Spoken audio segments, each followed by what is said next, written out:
আমরা এইটা বিশ্বাস করি, যতই আপনারা ষড়যন্ত্র করেন, যতই আপনারা কুটচাল চালেন, জাহাঙ্গীরনগর বিশ্ববিদ্যালয়ের শিক্ষার্থীরা অতীতে যেভাবে সকল ষড়যন্ত্রকে নস্যাৎ করছে, আজকে ভোট দেওয়ার মাধ্যমে সেই ষড়যন্ত্রকে জাহাঙ্গীরনগর বিশ্ববিদ্যালয়ের শিক্ষার্থীরা নস্যাৎ করবে। আমরা মনে করি এই যে ব্যালট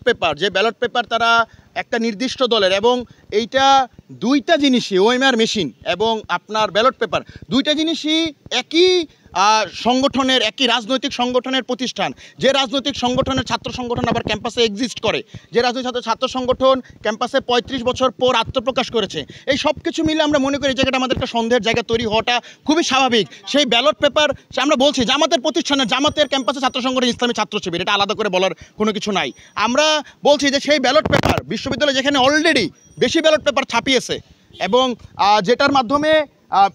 আমরা মনে করি যে নির্বাচনের পরিবেশ নষ্ট হইতে পারে, সেই ব্যালট পেপার যে আরও বেশি ছাপায় নাই, সেই ব্যালট পেপার যে আরও বেশি ছাপায় তাদের কর্মী সমর্থকদের ভিতরে তারা আগেই দেয় নাই, সেইটার প্রমাণ আসলে আমরা কীভাবে পাবো? বাংলাদেশে কি আর এমন কোনো প্রতিষ্ঠান ছিল না যে প্রতিষ্ঠান থেকে ব্যালট পেপার ছাপানো যেত যার সাথে রাজনৈতিক সংশ্লিষ্টতা নাই, যার যেখান থেকে ওএমআর মেশিন আনা যেত যার সাথে রাজনৈতিক সংশ্লিষ্টতা নাই? আমরা মনে করি এত কিছুর পর, এবং এটা শুধুমাত্র গতকালকে একটা বিচ্ছিন্ন ঘটনা না, এই ব্যালট পেপার এবং এই ওএমআর মেশিন এগুলো লাস্ট ১০-১২ দিন ধরে বিশ্ববিদ্যালয় নির্বাচন কমিশন যা করছে, বিভিন্ন প্রার্থিতা বাতিল করা, একদিন আগে ডোপ টেস্ট দেওয়া, আচরণবিধির নামে কোনো সাংস্কৃতিক অনুষ্ঠান, কোনো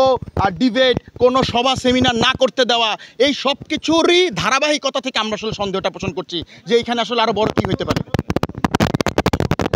রাত্রে দেখেছি এই মেয়াদোত্তীর্ণ শিক্ষার্থীদের নিয়ে যে যুদ্ধটা, মেয়াদোত্তীর্ণ শিক্ষার্থীদের নিয়ে যে ঝামেলাটা পুরো ক্যাম্পাসে হয়েছে, এটা গতকালকে তাদের পারভেজ মল্লিক, মারুফ মল্লিক, তাদের বড় বড় সিনিয়র নেতারা গতকালকে সিনেট অফিসে বসে মিটিং করেছে, গতকালকে যেখানে ব্যালট বক্স রাখা সেখানে তারা গিয়েছে, আমরা এগুলো দেখেছি। এবং পরবর্তীতে সেটাকে আবার অতিরঞ্জিত করে আরেকটা দল বিশ্ববিদ্যালয়ে শিক্ষার্থীদের ভিতরে আতঙ্ক তৈরি করেছে, যে আতঙ্কের মাধ্যমে আমরা দেখেছি যে বিশ্ববিদ্যালয়ে ভোট কাস্ট প্রচুর কম, মেয়েদের হলে বিশেষ করে ভোট কাস্ট অনেক কম।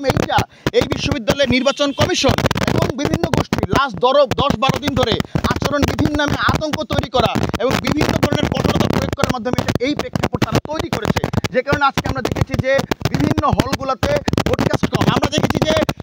আজকে ভোট গ্রহণ কিন্তু বিশ্ববিদ্যালয় ঢাকা থেকে বাস দিয়েছিল মাত্র একটা, যেটা সকাল ৮টায় আসবে। যে শিক্ষার্থীরা ৯টায়, 10টায়, 11টায়, 12টায় ভোট দিতে আসবে তাদের জন্য তারা কোনো ব্যবস্থা করে নেয়। পরবর্তীতে খুব প্রেশারে পড়ে তারা আবার 10টায় আরেকটা বাস দিয়েছে। আমরা মনে করি এই সকল আয়োজন এই কারণে যে এই নির্বাচন কমিশন এবং অনেক গোষ্ঠী চায় না যে জাহাঙ্গীরনগর বিশ্ববিদ্যালয়ের সচেতন শিক্ষার্থীরা স্বতঃস্ফূর্তভাবে ভোট দেখ, যেটার মাধ্যমে হয়তোবা তাদের ষড়যন্ত্র, সেই ষড়যন্ত্র নস্যাৎ হয়ে যেতে পারে।